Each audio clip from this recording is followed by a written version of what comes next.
नमस्कार दोस्तों, एक बार फिर से आप सभी का आपके अपने YouTube चैनल यूपी एग्जाम मंत्रा में स्वागत है। जैसा कि आप सभी को पता है कि हम लोग बहुत बेहतरीन तरीके से कंप्यूटर सब्जेक्ट के जो PYQs हैं उनको कंप्लीट कर रहे हैं और ये आज हमारी हमें लगता है 22वें नंबर की क्लास है। तो बस कुछ क्लासेस और आएंगी और आपका कंप्यूटर सब्जेक्ट जो है पूर्णतः समाप्त हो जाएगा। और जो साथी स्टार्टिंग से ये सीरीज फॉलो कर रहे हैं उनको पता होगा कि हम लोगों ने बहुत बेहतरीन तरीके से कंप्यूटर सब्जेक्ट को कर लिया है PYQs के माध्यम से। ठीक है, बाकी आशा करते हैं कि आप लोगों की पढ़ाई बहुत बेहतरीन तरीके से हो रही होगी। अब आपको अपना मोटिवेशन जो है एकदम हाई रखना है, बेहतरीन तरीके से पढ़ाई करते रहना है। आने वाले जितने भी दिन हैं ऐसा कोई एक भी दिन ना हो कि आपकी पढ़ाई ना हो। ठीक है, चाहे अगर मान लीजिए किसी दिन बहुत दिमाग खराब है, कुछ भी चीज़ें हैं, तुम्हारे अनुसार चीज़ें नहीं हुई हैं, दिन में पढ़ाई नहीं हुई है, तो ऐसा ना हो कि एकदम ही पढ़ाई ना हो। मतलब मिनिमम 2 घंटे 3 घंटे तो पढ़ना ही पढ़ना है, चाहे जितनी विषम परिस्थितियाँ आ जाएँ। और फोकस अब करना है, बहुत ज़्यादा रिवीजन पे फोकस करना है। अब नई चीज़ों को पढ़ना कम करिए, क्योंकि पेपर के अंतिम दिन भी आपको फील होगा कि मैंने सिलेबस के कुछ पॉइंट्स को कवर नहीं किया है। बट अब आप रिवीजन पे फोकस करिए, जो चीज़ें आपने पढ़ ली है उस पर फोकस करिए। ठीक है, बाकी स्टार्ट करते हैं आज की क्लास। तो पहला क्वेश्चन है, देखिए आज हम जो पढ़ने वाले हैं ना, जो हमारे बेसिक क्वेश्चंस होने वाले हैं, आज हम साइबर सिक्योरिटी वाले टॉपिक को कवर करेंगे। किसको कवर करेंगे? साइबर सिक्योरिटी वाले टॉपिक को। ठीक है, इससे जुड़े हुए कुछ क्वेश्चन हम पहले की क्लासेस में कर चुके हैं, जैसे वायरस वगैरह क्या है। ठीक है, वॉर्म, मालवेयर, वायरस, ट्रोजन, इन सारी चीज़ों के बारे में हमने पहले चर्चा की है। आज हम क्लास में रिपीट करवा देंगे चीज़ों को, अगर फिर से चीज़ें आएंगी तो। देखते हैं हम अपना पहला प्रश्न। हमारा पहला क्वेश्चन है कि एक ऐसा तरीका जिसमें ईमेल एड्रेस URL में फेरबदल करके लोगों को धोखा दिया जाता है, जबकि उपयोगकर्ताओं को, ये पता नहीं क्या है कि हर जगह उपयोगकर्ता ही ये गलत लिखता है, तो इसको आप सही कर लीजिएगा। उपयोगकर्ताओं से लॉगिन क्रेडेंशियल जैसे संवेदनशील जानकारी प्राप्त करने के लिए धोखा देने का तरीका है। ठीक है, ये क्या कह रहा है? कह रहा है कि भैया देखो, ऐसा तरीका है जिसमें आपको ईमेल या फिर कोई वेबसाइट जो होगी, उसमें वेबसाइट होगी या फिर कोई URL होगा, ये क्या करेगा, आपको लगेगा कि नहीं ये किसी जो है डोमेन, मतलब ये जो वेबसाइट या फिर ईमेल है ये किसी मतलब कंपनी की है, ये ट्रस्टेड, जैसे आपको लगेगा ये गूगल की है या फिर ये माइक्रोसॉफ्ट की है। ये गूगल की तरफ से मेल आया हुआ है, माइक्रोसॉफ्ट से आया हुआ है या फेसबुक से आया हुआ है, लेकिन ये उनका ओरिजिनल डोमेन नहीं होता है, उससे कुछ छेड़छाड़ की होती है। जैसे हमने आपको बताया, जैसे मान लीजिए facebook.com है, तो वो ऐसा ही कुछ कर देगा, दिखेगा आपको facebook.info.com, ऐसे कुछ उसमें छेड़छाड़ कर देगा, वो ओरिजिनल उसका नहीं रहेगा। ठीक है, आपको देख के लगेगा कि अच्छा ये तो सही है, लेकिन वो चीज़ें सही नहीं होती है। वो ना तो ईमेल सही होती है, ना तो अथेंटिकेट होती है, ना ही वो जो है वेबसाइट। ठीक है, तो यदि ऐसे किसी माध्यम से जब आपको वेबसाइट या ईमेल के माध्यम से ऐसा फील कराया जाता है कि नहीं ये किसी जो है कंपनी का है, लेकिन वो होता नहीं है, वहाँ का किसी और का होता है, यानी कि हैकर के द्वारा उसी का समरूप कोई ईमेल आईडी वगैरह जनरेट कर दी जाती है, और उसका पर्पस क्या होता है कि आप उसमें जाएं, कुछ भी काम करें, तो आपकी पर्सनल इन्फॉर्मेशंस, जो आपसे जुड़ा हुआ आपका व्यक्तिगत डाटा है, उसको क्या करना, उस डेटा को चोरी करना। ठीक है, तो ये चीज़ें आपको समझ में आई। इसको क्या कहते हैं? इसको बोलते हैं, हमने पहले ही बताया था, इसको क्या बोलते हैं? इसको बोलते हैं फिशिंग। जब ईमेल आपके पास गलत तरीके की ईमेल आती है, यानी कि गलत तरीके की ईमेल का क्या मतलब है कि किसी भी ऐसा आपको शो होगा कि ये ईमेल किसी अथेंटिकेट कंपनी या अथेंटिकेट ब्रांड से आई हुई है, लेकिन वो वहाँ की होती नहीं है, बल्कि उससे मिलती जुलती हैकर्स के द्वारा भेजी गई ईमेल होती है। तो वो क्या कहलाती है? हमने आपको बताया था, उसको हम लोग कहते हैं फिशिंग। याद है फिशिंग? जैसे हमने बोला था ना कि मछलियों को चारा दिया जाता है, मछलियाँ फंस जाती हैं, वैसे ही कुछ कुछ मिलता जुलता इसका भी कॉन्सेप्ट है। ठीक है, देखते हैं पहले इसमें एक नया वर्ड और आया है। फिशिंग तो हमने देखी है, फिशिंग के साथ साथ स्पूफिंग नाम का एक वर्ड आया है। क्या आया है? स्पूफिंग। तो हम पहले ये समझेंगे स्पूफिंग क्या है, उसके बाद देखेंगे क्वेश्चन में जो और चीज़ें हैं। स्पूफिंग क्या है? देखिए, स्पूफिंग का मतलब होता है कि धोखा, किसी को जैसे धोखा देना है, अपनी पहचान छुपा लेना और किसी की और का जो है रूप धारण कर लेना, ये बेसिकली क्या होती है? स्पूफिंग होती है। जैसे मान लीजिए फेसबुक है, ठीक है, फेसबुक है, इंस्टाग्राम है, हम एक उदाहरण समझा रहे हैं, आप ध्यान से समझिएगा। इंस्टाग्राम है, ठीक है, चलिए, अब कोई हैकर है, ठीक है, कोई क्या है? हैकर है, उसको हैक करना है, आपका पर्सनल डेटा चोरी करना है। अब वो आपके सामने इस अपने रूप में नहीं आएगा, मैं हैकर हूँ, इस रूप में नहीं आएगा, बल्कि वो इनमें से किसी और का, जिस पे आप ट्रस्ट करते होंगे, जिन वेबसाइट्स पे, इनका रूप लेकर के आएगा, इनका रूप लेकर के आएगा और आपका डेटा क्या कर लेगा? चोरी कर लेगा। डेटा क्या कर लेगा? चोरी कर लेगा। अब क्या होगा? इसका यही मतलब होगा इस चीज़ को, ये जो पूरी घटना हुई, इसी को बोलते हैं स्पूफिंग। क्या बोलते हैं? स्पूफिंग। स्पूफिंग कई टाइप की होती है। क्या होती है? स्पूफिंग जो है कई टाइप की होती है। स्पूफिंग क्या है? हैकिंग का एक तरीका है, आपसे डेटा चोरी करने का क्या हो गया, एक तरीका हो गया। और वो तरीका क्या है? वो तरीका है कि जब जो है किसी जो है ऐसे ट्रस्टेड जो है वेबसाइट्स का वो स्वरूप धर के, ट्रस्टेड डोमेन का स्वरूप धर के आपके सामने आएगा, लेकिन वो होगा हैकर। लगेगा कि ये ट्रस्टेड है लेकिन वो होगा हैकर, आएगा आपकी पर्सनल जो है जानकारियां चोरी करके लेके चला जाएगा। अब किस किस चीज़ की स्पूफिंग हो सकती है, उसी आधार पे जो है स्पूफिंग को कई टाइप में बांटा जाता है। जैसे एक सेकंड, स्पूफिंग, ठीक है, स्पूफिंग कितने टाइप की होती है? एक होती है IP spoofing. IP spoofing, IP spoofing का मतलब होता है कि किसी और की आईपी एड्रेस को चोरी करके उसको, उस आईपी एड्रेस का यूज़ कोई और कर रहा है किसी और का, तो होगी आपका आईपी स्पूफिंग। ईमेल स्पूफिंग, मतलब आपको लगेगा कि कहीं से ईमेल आया है, ऑथेंटिकेट ईमेल है, लेकिन वो क्या होगा, वो हैकर के द्वारा भेजा गया ईमेल होगा, ठीक है। या फिर कॉलर आईडी स्पूफिंग, लगेगा कि जैसे आपके पास कोई कॉल करेगा, लगेगा कि आपका ये बहुत कोई रिलेटिव नंबर से फ़ोन आ रहा है, लेकिन वो क्या होगा, वो जो है आपका रिलेटिव नहीं होगा, बल्कि कोई क्या होगा, हैकर होगा। ये कॉलर आईडी स्पूफिंग कहलाती है। वेबसाइट स्पूफिंग, वही कि वेबसाइट कोई और वो बल्कि पीछे से है कोई और वो, ठीक है, ये होती है वेबसाइट स्पूफिंग, ठीक है। वेबसाइट स्पूफिंग, तो आप यहाँ तक की चीज़ें समझे। स्पूफिंग क्या है? स्पूफिंग है जैसे मान लीजिए आपका कोई ऐसे समझिए, मान लीजिए कोई दुकान है। क्या है ये? कोई दुकान है, ठीक है, कोई दुकान है, आप यहाँ से सामान खरीदते हो, ये दुकान वाला आपको क्या करता है, पहचानता है। अब इस दुकान वाले के पास किसी को आप भेज देते हो सामान लेने के लिए, तो ये उससे पूछता नहीं है, वो आपके नाम से दे देता है। अब ये बात किसी हैकर को पता चलती है, तो वो क्या करता है, आपका नाम लेके यहाँ से जाके क्या करता है, डेटा को, जो भी आपका सामान है वो ले लेता है, ऐसे रेगुलर चलता है। तो ये क्या होती है, आपके नाम से कोई जब जो है उसको मिसयूज कर रहा है, किसी और के रूप में बन के आ रहा है, तो ये क्या कहलाता है, स्पूफिंग कहलाता है। वही हमने बताया कि वेबसाइट कोई और होगी, आईपी एड्रेस किसी और का लगेगा, कॉलर आईडी किसी और की लगेगी, नंबर किसी और का लगेगा, वेबसाइट कोई और की लगेगी, यूज पीछे से कोई और कर रहा है, ठीक है। मतलब सिमिलरिटीज़ के आधार पर, जैसे हमने बताया कि ना कि वो फेसबुक हैकर आएगा, वो फेसबुक बना लेगा, आपको लगेगा कि अरे ये तो ओरिजिनल फेसबुक है, एकदम कॉपी कर लेगा उसी का, लेकिन वो फेसबुक नहीं होगा।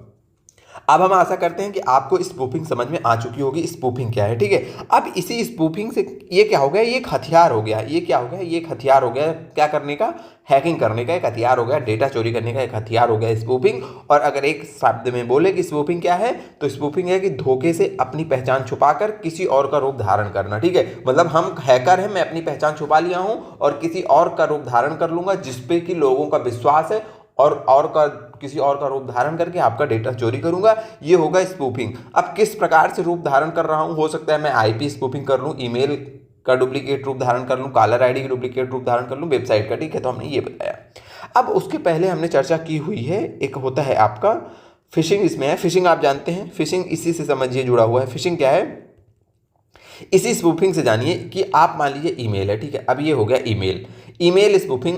स्पूफिंग क्या है, स्पूफिंग है कि धोखा, रूप बदलना। ईमेल स्पूफिंग का क्या मतलब है, अब जैसे मान लीजिए एक फेसबुक है, ठीक है, अब हमने उदाहरण दिया कि मान लीजिए इंस्टाग्राम है, फेसबुक है, माइक्रोसॉफ्ट है, कुछ है, माइक्रोसॉफ्ट, ठीक है, माइक्रोसॉफ्ट। आपको जनरली जैसे ईमेल आती है, जो मान लीजिए हम आपका जो एकदम सिंपल उदाहरण वो लेते हैं, आपका जो ईमेल होता है abcd@gmail.com, ठीक है। अब आपको लगता है कि यार ये तो ईमेल, ये क्या है, ये गूगल का क्या है, ये जीमेल है, इससे ईमेल आएगी तो ऑथेंटिकेट ही होगी, ठीक है। मान लीजिए अब इससे मिलता जुलता आपका यूट्यूब, या फिर कोई आपको मेल किया, यूट्यूब मान लीजिए आप चलाते हैं, यूट्यूब से आपको मिला है youtube@gmail.com, ठीक है, .com। अब मान लीजिए आप, ये तो मान लीजिए यूट्यूब का ऑथेंटिकेट है, लेकिन अब इसमें ऐसा कुछ लिख के आता है जो यूट्यूब का, आप ध्यान नहीं दिए, इसमें लिखा होता है youtube.info.@gmail.com। अब मान लीजिए ये किसी हैकर ने यूट्यूब से मिलता जुलता ईमेल बना लिया, अब वो आपके पास ईमेल भेज दिया। ये प्रक्रिया क्या कहलाएगी, ईमेल, ये इसका डुप्लीकेट कॉपी बनाना हैकर का, ये क्या कहलाएगा, ये कहलाएगा ईमेल स्पूफिंग, ये क्या कहलाएगा, ईमेल स्पूफिंग। अब आगे क्या होगा, आपके पास आया ये, अब आपने सोचा, आप मान लीजिए आपका यूट्यूब पे चैनल है, कुछ भी है, तो यूट्यूब ने आपसे कुछ आपकी पर्सनल, ये हैकर जो है आपसे कुछ इस यूट्यूब के ईमेल के माध्यम से, आपको लग रहा है कि यूट्यूब भेजा है लेकिन पीछे हैकर है, उसने आपकी इन्फॉर्मेशन मांगी कि आप अपना आधार बता दीजिए, पैन बता दीजिए। अब आपको तो विश्वास हो गया कि अरे ये यूट्यूब से ईमेल आया है, तो आपने इसी ईमेल पे रिप्लाई करके करके अपना डेटा बता दिया। अब क्या हो गया, आपका डेटा क्या हो गया, चोरी कर लिया गया। किसके माध्यम से, हैकर के माध्यम से। अब ये जो पूरी प्रक्रिया हुई, ईमेल आपके पास आया, इस ईमेल के बाद आपका डेटा चोरी हो गया, इसे कहते हैं फिशिंग। इसे क्या कहते हैं, फिशिंग। इस पूरी प्रक्रिया को क्या बोलेंगे, फिशिंग।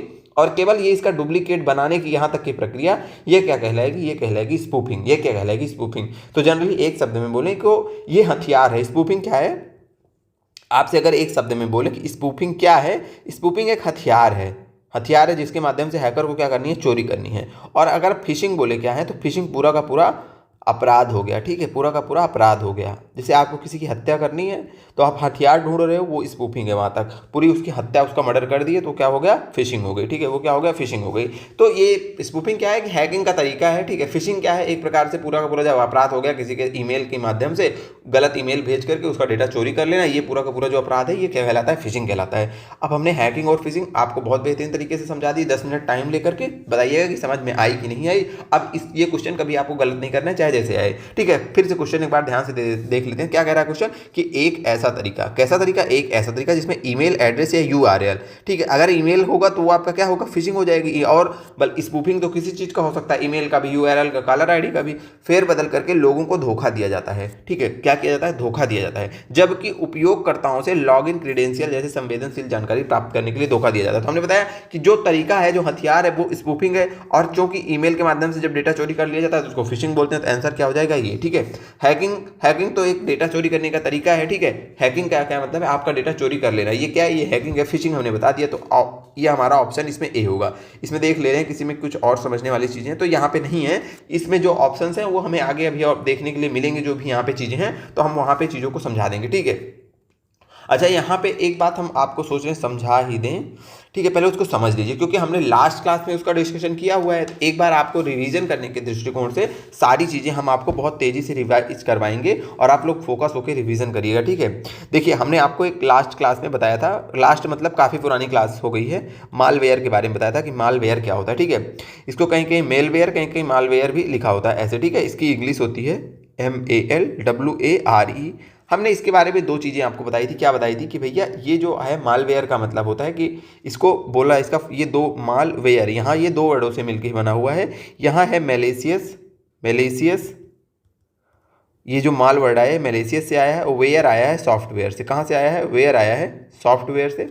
और इन दोनों जो ये जो 2 शब्द हैं, इन दोनों शब्दों का जो संयुक्त मतलब निकलता है वो निकलता है, मेलेसियस का मतलब होता है दुर्भावनापूर्ण और सॉफ्टवेयर का मतलब होता है, आप सभी को पता है, कोई प्रोग्राम या फिर कोई फाइल। तो मालवेयर ऐसी प्रोग्राम या फाइल है जो कि आपके डेटा के उद्देश्य से, आपके कंप्यूटर के उद्देश्य से क्या होती है, दुर्भावनापूर्ण होती है। कैसी होती है, दुर्भावनापूर्ण। मतलब ये ऐसा समझिए कि ऐसा सॉफ्टवेयर जो कि आपके कंप्यूटर के लिए, आपके कंप्यूटर में जो सॉफ्टवेयर, जो प्रोग्राम है, आपका जो डेटा है, उसके लिए क्या है, वो उसके लिए गलत इरादे से बनाए गए हैं। तो अगर एक वर्ड में बोलें तो ये लिख लीजिए, गलत इरादे से बनाया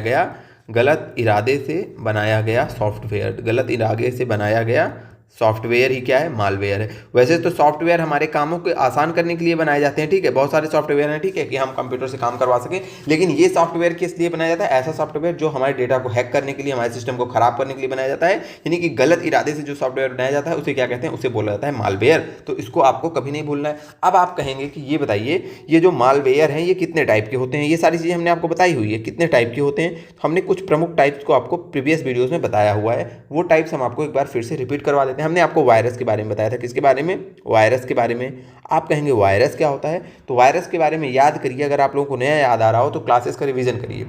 ठीक है, वायरस का फुल फॉर्म क्या होता है, वाइटल इंफॉर्मेशन रिसोर्स। अब हमने बताया है तो हम यहाँ फिर से लिखेंगे नहीं, वाइटल इंफॉर्मेशन रिसोर्स होता है।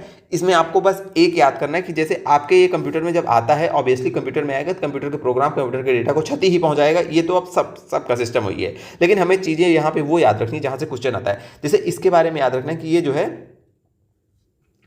तो अब यहाँ से आपको जो चीज़ें याद रखनी है उसमें हम कुछ चीज़ों का नाम बता रहे हैं, कुछ डेटा बता रहे हैं, कुछ फैक्ट मतलब बता रहे हैं, वो आपको याद रखना है। पहली चीज़ आपको क्या याद रखनी है, पहली चीज़ आपको याद रखनी है क्रीपर। क्रीपर क्या है, आप पूछेंगे क्रीपर क्या है। क्रीपर आप हमें, तो जिन्होंने पहले से पढ़ रखा है उनको क्रीपर का नाम सुन के कुछ याद आ रहा होगा। क्या याद आ रहा होगा कि ये भैया क्या है, ये फर्स्ट कंप्यूटर का वायरस है। आपसे पूछा जाए कभी पेपर में आए कि फर्स्ट कंप्यूटर वायरस कौन था, तो उसका नाम क्या था, उसका नाम क्रीपर था। ठीक है, उसका नाम क्रीपर था। इसका नाम क्रीपर क्यों रखा गया? क्योंकि ये जो है सिस्टम में एक मैसेज देता था। ये वायरस क्या करता था, सिस्टम में एक मैसेज देता था कि I am the creeper, I am the creeper, catch me, catch me if you can, if you can.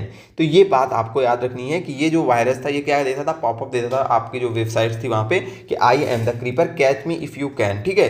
और ये क्या था, इसका नाम था क्रीपर वायरस रखा गया। ये कंप्यूटर का पहला वायरस था। और इसके बारे में एक और याद रखना है कि हमने बोला था कि जो इंटरनेट का दुनिया का पहला इंटरनेट था वो क्या था, वो क्या था आपका आरपा नेट था, आरपा नेट। तो ये इसी आरपा नेट पे ये था, ये क्रीपर वायरस कहाँ पे था, तो ये इसी आरपा नेट पे था, ठीक है। अब इसके बारे में और कुछ नहीं याद रखना है। और चलिए उसके बाद जैसे जैसे चीज़ें बताएंगे तो हम आपको बताते चलेंगे।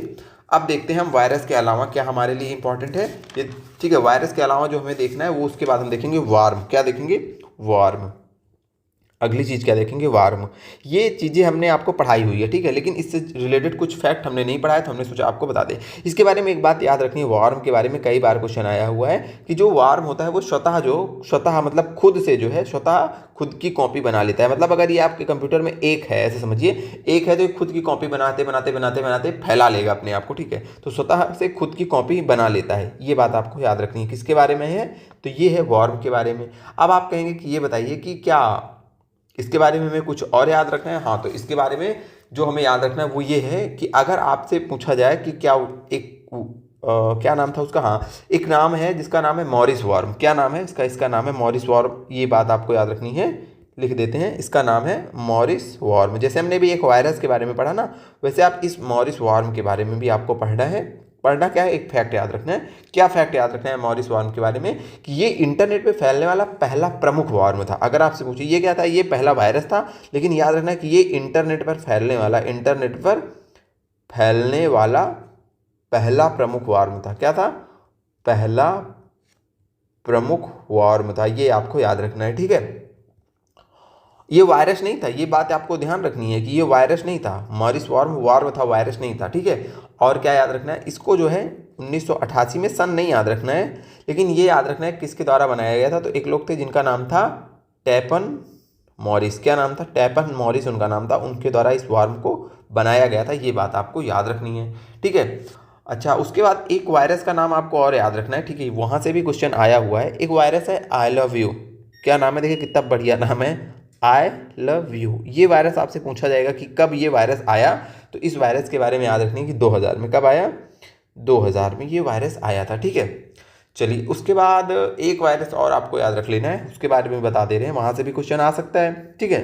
तो देखते हैं क्या है, उसका नाम है ब्रेन। क्या नाम है उस वायरस का, नाम है ब्रेन। उस वायरस का क्या नाम है, ब्रेन। अब आप कहेंगे ब्रेन के बारे में हमें क्या याद रखना है, तो ब्रेन के बारे में याद रखना है कि जैसे जो MS ऑफिस का डॉस ऑपरेटिंग सिस्टम था, MS, आज तो हम विंडोज़ यूज़ कर रहे हैं तो ठीक है, उसे ही माइक्रोसॉफ्ट का स्टार्टिंग में डॉस ऑपरेटिंग सिस्टम आया था, उसके लिए ये पहला वायरस था। तो MS ऑफिस डॉस के लिए ये पहला वायरस था। MS ऑफिस का जो डॉस ऑपरेटिंग सिस्टम था उसके लिए ये पहला PC मतलब पर्सनल PC वायरस था, पर्सनल कंप्यूटर का ये वायरस था, ठीक है। ये आपको याद रखना है।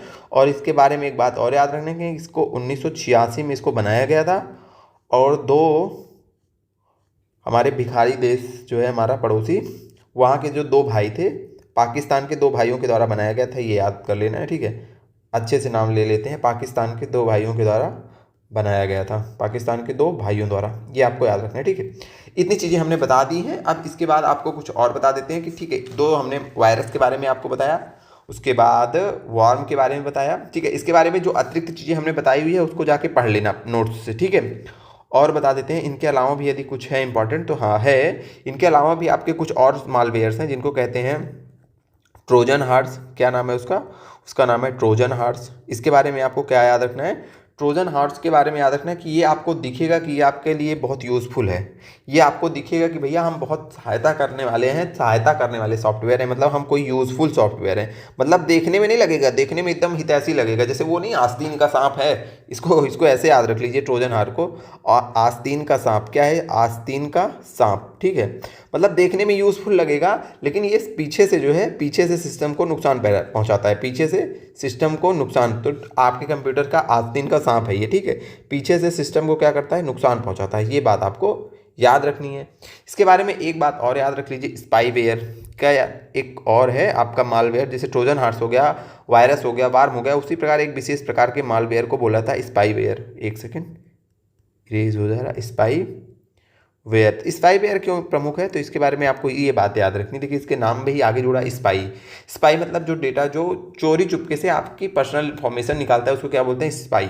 ठीक है, स्पाई क्या काम करता है कि चोरी से इस इंफॉर्मेशन को जो है, गुप्त जानकारियों को चोरी से जो है उसको उसको प्राप्त करता है। ठीक है, तो ये भी आपके कंप्यूटर में आग चला आएगा और आपकी जो यूजर्स, आप यूज़र हैं तो यूज़र्स की क्या करता है, जो गुप्त जानकारियाँ हैं, कैसी जानकारियाँ, जो गुप्त जानकारियाँ हैं, जैसे आपका पासवर्ड क्या है विभिन्न वेबसाइट पे, ठीक है, आपके बैंक की जो डिटेल्स हैं उसको जानने की कोशिश करेगा। ठीक है, और एक प्रमुख स्पाईवेयर सॉफ्टवेयर है जहाँ से क्वेश्चन आया हुआ है और ये हमने आपको बताया हुआ है, उसका नाम क्या है, उसका नाम है की लॉगर। की लॉगर क्या करता है, ये बेसिकली आपका जो कीबोर्ड है, इसमें आगे की लिखा है ना, तो उससे याद करिए, कीबोर्ड है, कीबोर्ड में आप कौन सी की प्रेस कर रहे हो, कीबोर्ड की जो कौन सी की आप प्रेस कर रहे हो, ये उसकी जानकारी रखता है। तो क्यों, अब जैसे आप कोई पासवर्ड डाल रहे हो तो आपने लिखा ABCD #123, तो अब ये क्या करेगा, आपके कीबोर्ड को लगातार ट्रैक करेगा कि आप कीबोर्ड पे कौन की प्रेस कर रहे हो। तो जैसे जैसे जो सॉफ्टवेयर आप डालोगे तुरंत पढ़ लेगा। तो ये होता है कीवेयर, की लॉगर, जो कि एक प्रकार का क्या है, स्पाईवेयर है। ठीक है, उसके बाद एक और होता है रैंसमवेयर। क्या होता है, रैंसमवेयर, यहाँ पे लिख देते हैं। ठीक है, सारी चीज़ें आपको मिल जाएंगी, PDF हम दे देंगे। PDF थोड़ा लेट मिलता है, उसके लिए क्षमा चाहते हैं, लेकिन हम दे देते हैं आपको एक दूसरे दिन में। वैसे जैसे आप कोशिश करेंगे कि जैसे शाम में क्लास आए तो मॉर्निंग में आपको PDF हम प्रोवाइड करवा दिया करेंगे। ठीक है, रैंसमवेयर ये क्या करता है, तो ये इसके आगे ही जुड़ा है रैंसम। ये आपके कंप्यूटर में आएगा, घुसेगा। ठीक है, घुसने के बाद क्या करेगा, आपकी जो फाइल है, यूज़र हैं आप, आपकी फाइल्स को क्या कर देगा, लॉक कर देगा। क्या करेगा, लॉक करेगा। अब आप अपनी फाइल का यूज़ नहीं कर पाओगे, अब इसका यूज़ नहीं कर पाओगे। फिर ये बोलेगा कि भैया हमें पैसा दो। क्या दो, पैसा दो। फिरौती मांगेगा। क्या मांगेगा, फिरौती मांगेगा आपसे, पैसा दो, अमाउंट मांगेगा। जब आप पैसा दोगे तो ये लॉक हटा देगा, तब आप फाइल को यूज़ करोगे। समझ के, ये काम करता है रैंसमवेयर। आपके सिस्टम में आता है, आप ही की फाइल को लॉक करता है और आप ही से फिरौती मांगता है। ठीक है, किडनैपिंग का काम करता है। ठीक है, आपके डेटा को किडनैप कर लेता है, कहता है कि लाओ अब हमें पैसा लाओ तो हम इसका ताला खोलेंगे। ठीक है, तब हम इसका ताला क्या करेंगे, खोलेंगे। चलिए, बहुत डिस्कशन कर लिया हमने, अब चलते हैं हम अपने प्रश्न के ऊपर। ये चीज़ें अभी आगे आएंगी, तो हमने सोचा स्टार्टिंग में एक पूरा फ्लो बना के आपको समझा दें चीज़ों को। क्वेश्चन नंबर 2 हमारा कहाँ गया, पूछ रहा है कि निम्नलिखित में से कौन सा एक दुर्भावनापूर्ण प्रोग्राम है जिसमें एंटीवायरस सॉफ्टवेयर सुरक्षा करता है। आपको क्या बताना है, क्वेश्चन समझिए। कह रहा है कि इसमें से कौन सा दुर्भावनापूर्ण प्रोग्राम नहीं है, मतलब इसमें ऐसा कौन सा प्रोग्राम है जो कि दुर्भावनापूर्ण नहीं है। ठीक है, जो कैसा नहीं है, मैलेशियस नहीं है। ठीक है, मैलेशियस नहीं है, जिसकी एंटीवायरस सुरक्षा नहीं प्रदान करता। तो पहले जानिए एंटीवायरस क्या करता है। देखिए, जो ये एंटीवायरस क्या काम करता है, ये क्या करता है, ये आपके सिस्टम में रहता है। सिस्टम में रह के क्या करता है, आपके सिस्टम को ये जितने भी प्रकार के मालवेयर्स हैं, जैसे आपका क्या क्या अभी हमने बताया, वार्म हो गया, ट्रोजन हॉर्स हो गया, स्पाईवेयर हो गया, मतलब जितने भी प्रकार के दुर्भावनापूर्ण, जितने भी प्रकार के मालवेयर्स होते हैं, सबसे क्या करता है, आपके सिस्टम की सुरक्षा करता है। तो वही पूछ रहा है कि एंटीवायरस किससे सुरक्षा नहीं करता। मतलब कुल मिला के ये पूछने का मतलब है कि इनमें से कौन सा वायरस नहीं है, कौन सा मालवेयर नहीं है। ठीक है, कौन सा मालवेयर नहीं है, तो आपको बताना है। तो ये बताइए, ट्रोजन हॉर्स है, आप कहेंगे हाँ बिल्कुल है।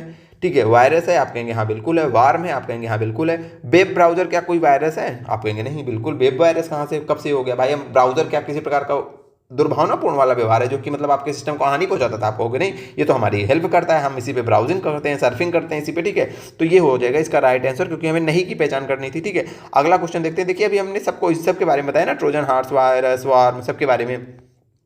अगला है कि 0 डे वल्नरेबिलिटी से क्या तात्पर्य। कह रहा है कि 0 डे वल्नरेबिलिटी, ये होता क्या है पता है।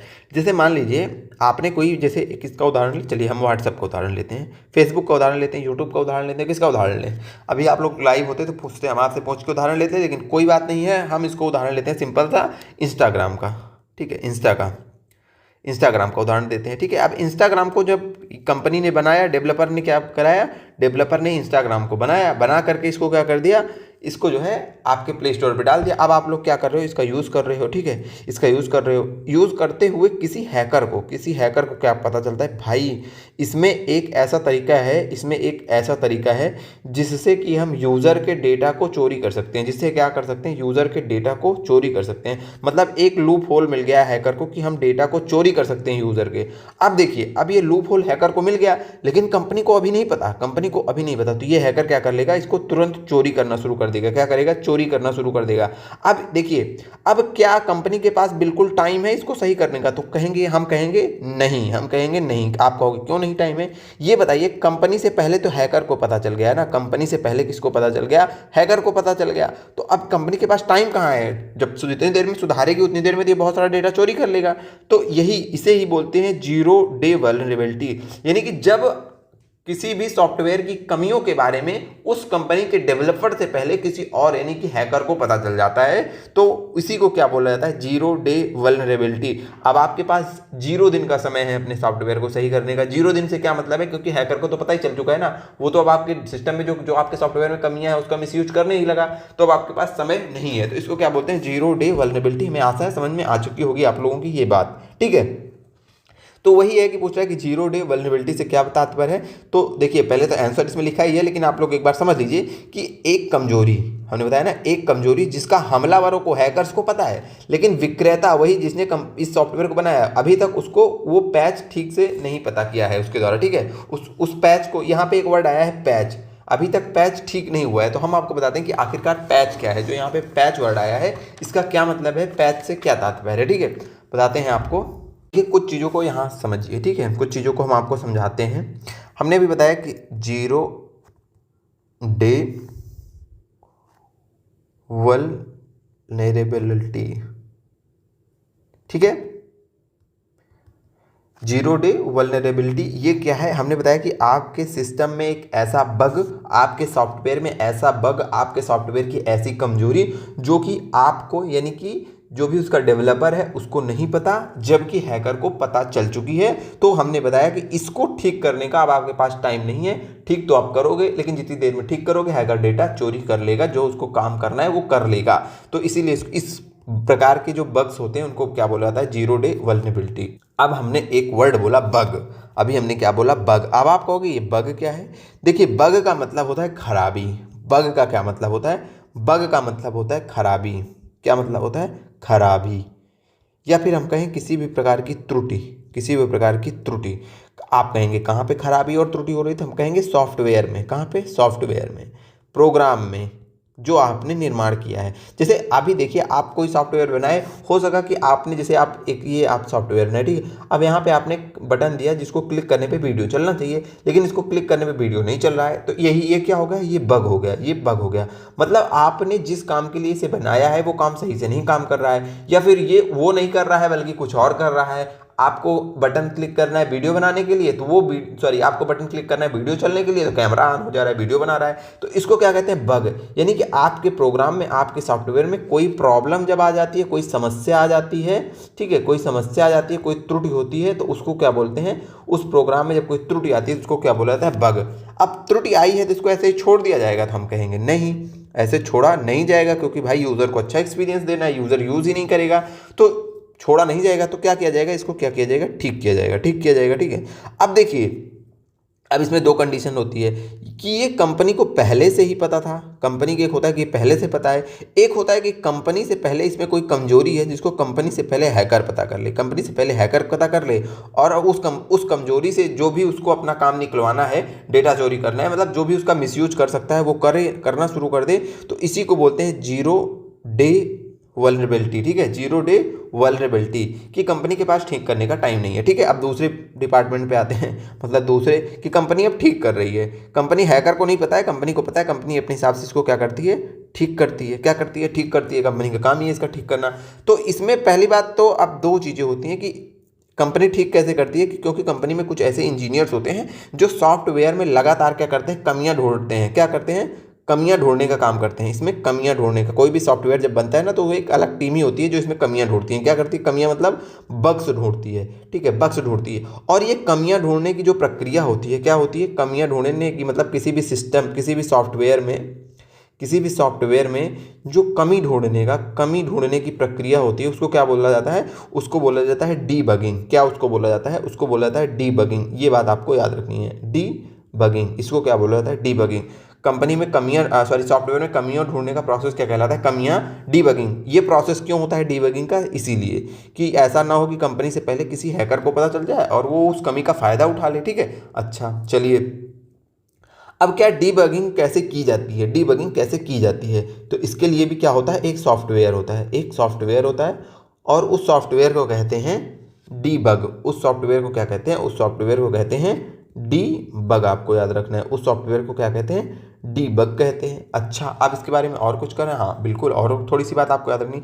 अब देखिए कमियां ढूंढ ली गई ना, कमियां ढूंढने के बाद आपको पता कि भाई मेरा ये सिस्टम बनाया मैंने, जैसे यूट्यूब को ही पता चला कि मेरे वीडियो में कुछ त्रुटि आ रही है, जैसे कि जो कमेंट कर रहे हैं कमेंट नहीं हो रहा है, कमेंट गायब हो जा रहा है, तो यूट्यूब क्या करेगा, उसके जो डेवलपर्स होंगे इस बग को ठीक करने के लिए एक छोटा सा क्या करेंगे, छोटा सा प्रोग्राम करेंगे, छोटा सा प्रोग्राम करेंगे और उस प्रोग्राम को इसमें डाल देंगे और ये बग जो है ठीक हो जाएगा। मतलब जो कमी होगी उसको दूर करने के लिए फिर से कोडिंग वगैरह करनी पड़ेगी ना, कोई प्रोग्राम बनाना पड़ेगा।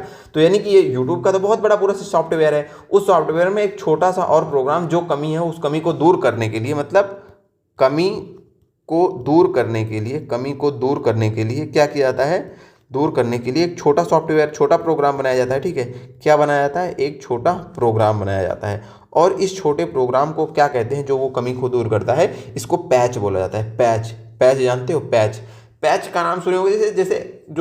जैसे मान लीजिए कोई आदमी है, कोई व्यक्ति है सड़क पे, जैसे आप देखे होंगे ना कि बहुत सारे लोग होते हैं जिनके पास अपनी बेसिक आवश्यकताओं को पूरा करने के लिए पैसा नहीं होता। वो क्या करते हैं, फटे पुराने कपड़े पहनते हैं। मान लीजिए उनका शर्ट है, उसने शर्ट पहना हुआ है और शर्ट क्या है, 4 जगह से आपकी फटी हुई है, तो इसमें क्या किया जाता है, यहाँ छेद है तो यहाँ पे पैच लगाया जाता है। क्या लगाया जाता है, पैच लगाया जाता है ना, इसको ऐसे लगा के सिल दिया जाता है ताकि आदमी को पहन ले, उसका शरीर ढक सके। ठीक है, तो इसको क्या बोलते हैं, पैच। यानी कि जो कपड़ा है जैसे उसको ढकने के लिए क्या लगाया जाता है, पैच लगाया जाता है। अगर वो कहीं से वो फट गया है, ठीक है, टूटा फटा है, टूटा नहीं मतलब फटा है, ठीक है। ऐसे ही देखिए आप, जैसे पहले जो साइकिल्स होती है उसमें पंक्चर बनाया जाता है ना, तो उसमें भी ऐसे पैच लगाया जाता है ना, जो ट्यूब होती है जहाँ से एयर लीक हो रही है वहाँ पे क्या किया जाता है, पैच लगाया जाता है एक उसके ऊपर। तो वैसे ही सिस्टम है, सॉफ्टवेयर है, उसमें प्रॉब्लम आ गई, प्रॉब्लम को दूर करने के लिए जो छोटा सॉफ्टवेयर है उसको क्या बोलेंगे, पैच बोला जाता है। तो पैच वर्ड वहाँ पे आया था और हमने पैच से रिलेटेड कितनी चीज़ें आपको बता दी। तो वही कह रहा है कि एक कमजोरी जिसका अभी हमलावरों को नहीं पता है, किसका नहीं पता है, सॉरी,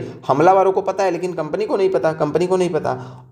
और जब कंपनी को पता ही नहीं है तो उसको अभी तक पैच नहीं किया गया है। पैच मतलब उसको ठीक नहीं किया गया है, मतलब उसमें जो प्रोग्राम छोटा सा नहीं डाला गया है ताकि वो प्रॉब्लम ठीक हो जाए। हमें आशा है आप ये चीज़ें अच्छे से समझ चुके होंगे, हमने बहुत बेहतरीन तरीके से आपको समझाया। अगला प्रश्न ये है कि वायरस एक ऐसा प्रोग्राम है, कैसा प्रोग्राम है, एक ऐसा प्रोग्राम है जिसमें कंप्यूटर के सामान्य काम काजों में हस्तक्षेप करने के लिए बनाया गया है। इनमें से कौन सा वायरस का एक प्रकार नहीं है। इसमें पूछ रहा है कि कौन सा वायरस का एक प्रकार नहीं है। तो देखिए, बूट सेक्टर भी वायरस का प्रकार है, फाइल वायरस भी एक प्रकार का वायरस होता है, सिस्टम वायरस भी एक प्रकार का वायरस होता है। हाँ, डिस्क वायरस इस नाम का कोई वायरस नहीं होता। ये एकदम फैक्ट वाला पॉइंट है, आपको याद रखना है कि डिस्क वायरस नाम से कोई भी वायरस नहीं होता। तो इसका राइट आंसर ये हो जाएगा।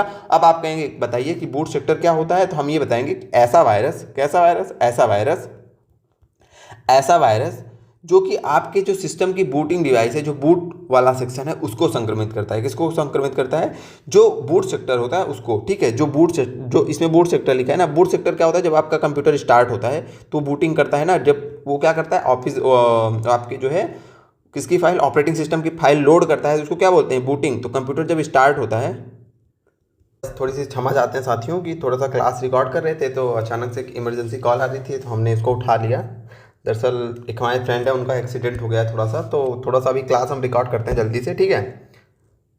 तो पता नहीं, हमें लगता है बूट सेक्टर वायरस के बारे में आप लोगों को बता रहे थे, ठीक है। तो बूट सेक्टर वायरस, पहली बात तो थोड़ा सा क्लास मैनेज कर लीजिएगा, जो डिस्टर्बेंस हुई है। तो बूट सेक्टर वायरस के बारे में हम बता रहे थे। बूट सेक्टर वायरस क्या होता है, हमने बताया कि कंप्यूटर जब आप स्टार्ट करते हैं तो स्टार्टिंग के समय बूटिंग होती है ना। बूटिंग का मतलब, बूटिंग का इतना जिसको बूटिंग का मतलब नहीं पता, इतना जानिए कि बूटिंग क्या होती है कि आपका जब आप स्टार्ट करते हैं तो जो ऑपरेटिंग सिस्टम लोड होने की प्रक्रिया होती है वो उसे कहते हैं बूटिंग। ठीक, एकदम सरल शब्दों में बूटिंग का यही मतलब है। तो ये बूट सेक्टर वायरस आपके उसी जो बूट सेक्टर होता है उसी को प्रभावित करता है। एकदम ये बात आपको याद रखनी है, कुछ नहीं टेक्निकलिटी में बिल्कुल नहीं जाना है। बूट सेक्टर वायरस मतलब जो कि हमारी स्टोरेज डिवाइस होती हैं, जो हमारी हार्ड ड्राइव होती है, ठीक है, हार्ड डिस्क ड्राइव होती है या फिर यूएसबी होती है, इसका जो बूट सेक्टर होता है जहाँ पे ये ऑपरेटिंग फाइल वगैरह होती है, बूट सेक्टर जो होता है उसको जो वायरस प्रभावित करता है, जो इसको प्रभावित करता है, उसे क्या कहते हैं, बूट सेक्टर वायरस। उसे क्या कहते हैं, बूट सेक्टर, जो कि बूट सेक्टर को प्रभावित करे। बूट सेक्टर होता कहाँ है, बूट सेक्टर होता है आपके स्टोरेज डिवाइस। कौन सी स्टोरेज डिवाइस, जैसे आपकी हार्ड डिस्क हो गई, यूएसबी,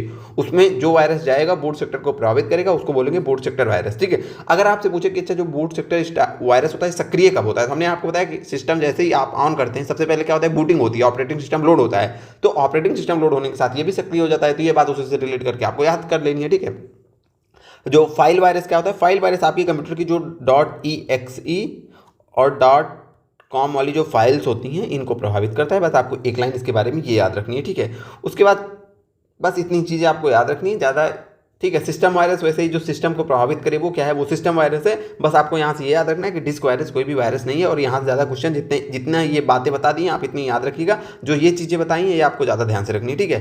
कंप्यूटर वायरस है, कह रहा है कि कंप्यूटर वायरस क्या है, तो कंप्यूटर वायरस के बारे में आपको याद ये रखना है कि कंप्यूटर वायरस जो होता है इसकी फुल फॉर्म हमने आपको बताया थी, वाइटल इंफॉर्मेशन रिसोर्सेज, ठीक है।